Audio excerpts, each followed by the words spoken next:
You know the grammar rules. You have a good vocabulary.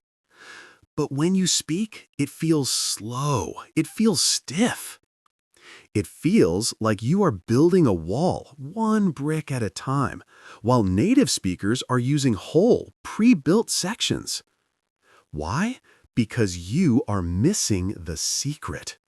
And that secret is not more grammar. It is not more vocabulary lists. The secret is to learn the real, living language, the language of phrases, chunks, and music. Today, you will discover this secret. Welcome to Enter the English. Let's begin. Let's start with a simple test. Imagine you want to say you are very tired. Textbook English says, I am very tired. This is correct, but is it natural? Often, no. Real English says, I'm exhausted. I'm wiped out. I'm running on empty. I'm dead on my feet. Do you see the difference? The textbook sentence gives information. The real expressions create a picture. They are full of energy and emotion. This is the gap between learning English and living English. This gap is the reason you feel stuck. You have been taught the dictionary definition of words, but not how they live and breathe inside sentences. Think about it this way. When a child learns their first language, they don't learn words like run, quickly, the, park. They learn chunks. Run quickly. Let's go to the park. Their brain stores these as whole pieces of sound and meaning. This is exactly how you need to learn English now. You must retrain your brain to think in phrases, not just single words. The first secret. Learn chunks, not just words. A chunk is a group of words that are naturally used together. Native speakers have thousands of these chunks ready to use. This is why they can speak quickly and fluently. Their brain doesn't have to build every sentence from scratch. Let me show you how powerful this is. If you learn the word budget, that is one word. But if you learn the chunk, on a tight budget, you can instantly say a perfect natural sentence like, I can't travel right now. I'm on a tight budget. If you learn the word luck, that is good. But if you learn the chunk beginner's luck, you can tell a story. I won my first tennis game. It must be beginner's luck. Your mission from today is to change your notebook. Do not just list single words. Start a phrase book. When you hear a new word, write down the whole sentence or phrase it lives in. For example, do not just write awkward. Write, the silence was awkward. Do not just write broke. Write, I'm broke until next week. Do not just write guess. Write, I guess so, or guess what? This one change will transform your speaking. You will start pulling out these ready-made phrases, and your English will instantly sound more fluent. The second secret, master the music of English. Now, let's talk about something even more important than the words themselves, the music. The music of English is its rhythm, its stress, its intonation. It is the feeling of the language. You can say the exact same words as a native speaker, but if the music is wrong, it will sound unnatural and people might misunderstand you. Let's take a classic example. Say this sentence, I never said she stole my money. Now, say each of the following lines with a different stressed word, as indicated by the capitalization. Pause slightly before each one to let the new meaning sink in. I never said she stole my money. This means someone else said it. I never said she stole my money. This is a strong denial. I never said she stole my money. This means you might have implied it, but you didn't say it. She stole my money. This means you said someone else stole it. I never said she stole my money. This means you said she maybe borrowed it or took it, but not that she stole it.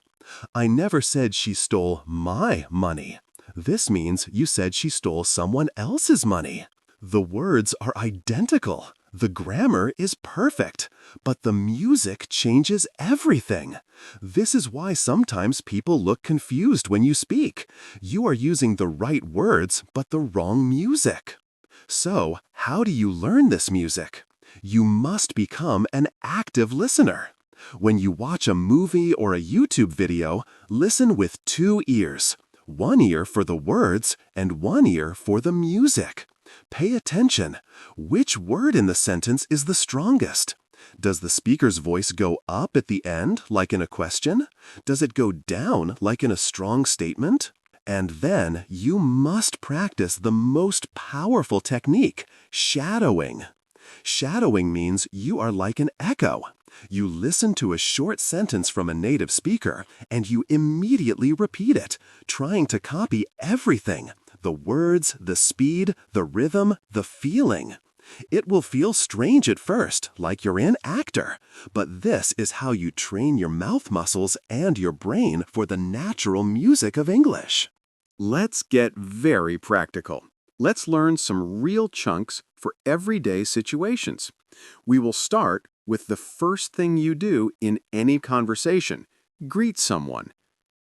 Textbook English is, "Hello, how are you? I am fine, thank you. And you?" This is not wrong, but it is a script for robots. Let's learn the human version.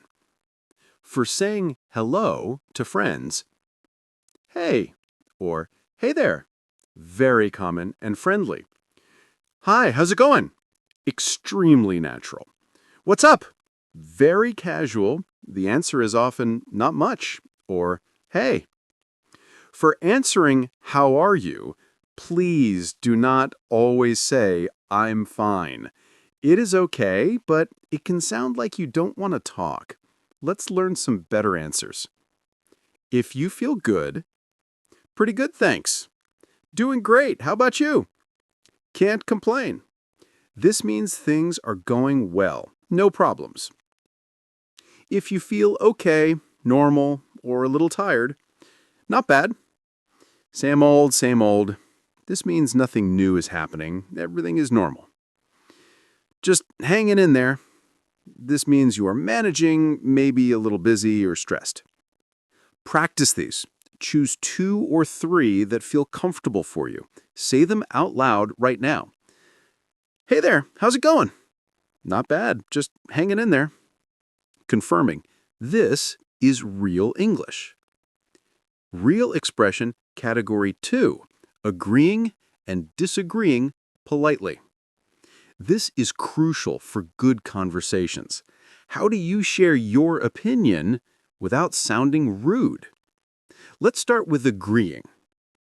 Instead of just saying "I agree," you can use these more natural chunks. "Exactly," or "absolutely." "That's so true." "You have a point there." "I was just going to say that." This shows you're connected to the conversation. Now, disagreeing politely is a real skill. You don't want to just say, "I disagree." It can sound too direct and strong. "I see what you're saying, but..."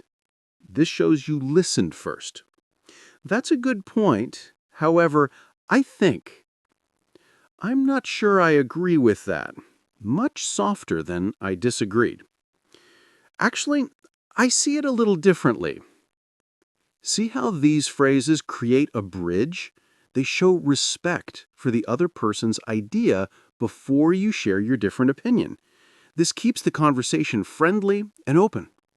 Let's go back to our first example about being tired. Now, let's expand your emotional vocabulary. Don't just say, "I am sad" or "I am happy." Use these colorful chunks. For happiness and excitement, "I'm thrilled." "I'm over the moon." "This made my day." For sadness or disappointment, "I'm feeling a bit down today." "I'm really disappointed about the result." "That's a shame," or "What a pity," when something slightly bad happens to you or someone else. For anger or frustration, use these carefully. "I'm really frustrated with this situation," often better than "I'm angry." "That's so annoying." "I'm fed up with this." "You have had enough and cannot accept it anymore." For nervousness, "I have butterflies in my stomach." That nervous feeling before a big event. "I'm a bit nervous about the interview." Learning these chunks allows you to express the true nuance of your feelings. It makes your English more personal and powerful. Many English teachers tell you to avoid filler words. I am telling you the opposite. You need to learn them. Filler words are small words or sounds that give you time to think. They make you sound natural, not like a robot reading from a script. The most common and useful filler words are, well, example, "Well, I think we should start." Um, uh, use these lightly, don't overuse them. Like, example, "It was like the most amazing thing I've ever seen." Be careful not to use like in every sentence. You know? Example, "It was a really long meeting, so I'm tired." I mean, example, "The food was okay. It wasn't great, but it was fine." These little words are the glue of casual conversation. They make your speech flow. Do not be afraid of them. Listen for them in movies and notice how native speakers use them naturally. Your action plan, the listen, copy, use method. Knowing these secrets is not enough. You need a method to practice them.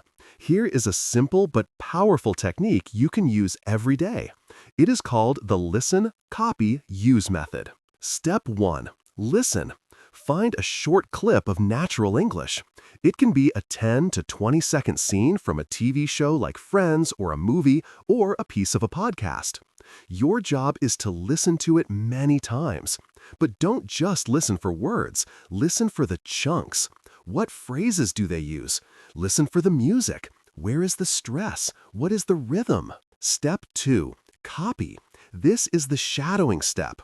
Play the clip one sentence at a time. Pause it. Now say the sentence exactly like the speaker. Copy their rhythm. Copy their intonation. Copy their emotion. Be an actor. Do this again and again until the sentence feels comfortable in your mouth and sounds natural. Step 3. Use. This is the most important step. You must make the language your own. Take one chunk you learned from the clip and create your own sentence with it. Say it out loud. If you learned, "I'm wiped out," say, "After that workout, I'm completely wiped out." This step moves the chunk from your passive memory to your active speaking toolbox. Let's practice this method together right now. I will be your native speaker clip. The chunk is, "It drives me crazy." Step 1. Listen. Listen to the music. "It drives me crazy." The stress is on crazy. "It drives me crazy." Step 2. Copy. Pause for the listener to repeat. Say it after me. Try to copy the stress exactly. "It drives me crazy." Good. Step 3. Use. Pause for the listener to think. Now make your own sentence. What drives you crazy? Maybe slow internet. So say, "Slow internet drives me crazy." Maybe when people are late. Say, "When people are late, it drives me crazy." You did it. You just actively learned a natural English chunk. This is the process. Real expression category 5. Making requests and offerings smoothly. How you ask for something or offer help can sound polite and natural, or it can sound stiff. Let's learn smoother chunks. To make a polite request. "Could I get a coffee, please? Would you mind passing me the salt? Do you think I could borrow your pen for a second?" To offer help. "Can I give you a hand with that? Let me know if you need any help. I can take care of that for you." Approving. These chunks are soft and effective. They show consideration. Real expression category 6. The power of idioms. Use them wisely. Idioms are special chunks. Their meaning is different from the individual words. It's raining cats and dogs means it's raining heavily. Using idioms correctly makes you sound very fluent, but using them wrong can be confusing. So, learn a few common ones perfectly. Here are safe and useful idioms. Break a leg. This means good luck. That was a piece of cake. This means it was very easy. I'm feeling under the weather. This means you are a little sick. Let's call it a day. This means let's stop working for now. She hit the nail on the head. This means she said something exactly right. Do not try to use too many idioms. Choose 2 or 3 you like. Understand the exact situation to use them. Practice them until they feel natural. Real expression category 7, telling a story naturally. This is where you combine everything. A story needs connection. It needs flow. You need to link your ideas. Use these chunks to start, continue, and end a story. You'll never believe what happened to me today. So I was just walking down the street when... Then, all of a sudden, and guess what happened next? Before I knew it? In the end, long story short, so it turns out that let's build a mini story with chunks. You'll never believe what happened. I was in a huge hurry this morning. Then, all of a sudden, I realized I locked my keys in my car. So I had to call my roommate. Long story short, I was an hour late for work. See how the chunks create a natural flow? Practice telling a simple story from your day using these connectors. The third secret, stop translating, start thinking. This is the biggest mental shift, the ultimate goal. If you are translating from your native language in your head, you will always be slow. You will always sound a little unnatural because sentence structure is different. The solution, you need to create a direct connection between the English chunk and the idea or picture in your mind. How do you build this? You practice thinking in simple English. Start small. Do not try to think complex thoughts. Start with what is around you right now. Look around the room. What do you see?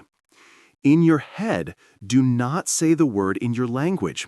Say the English word. Table, chair, window, computer. Now make a simple sentence. Do not build it from translation. Pull a chunk from your memory. This is a nice room. The window is open. My computer is on the table. This is not about being perfect. This is about creating a direct pathway in your brain. You are connecting the object directly to the English word and the situation directly to the English chunk. Practice this for 5 minutes every day. Describe what you were doing as you do it. I am making coffee. I am walking to the bus stop.